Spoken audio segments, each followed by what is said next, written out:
It's a true story of young woman comes into the emergency room and she says she can't sleep, and she looks anxious and she feels very, very anxious, by her description, and that's why she can't sleep. And she gets a sleeping medicine, and she goes home, and then she comes back. She comes back a couple of days later, and she's very, very anxious, and she can't sleep, and she looks like she did before, like nothing seems to be different, and she hasn't gotten any sleep at all. So the doctor in charge gives her a higher dose of the sleeping medicine. And then she goes home, and then she comes back yet again.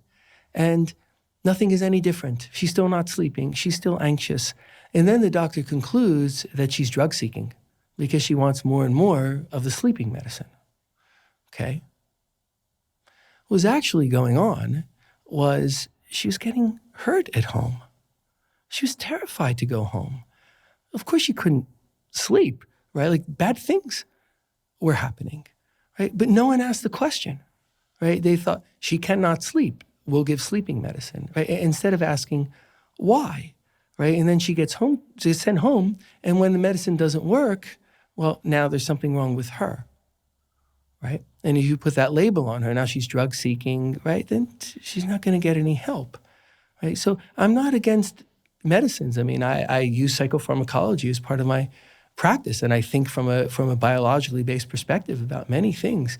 But we have to know what something is the answer for and what something is not the answer for.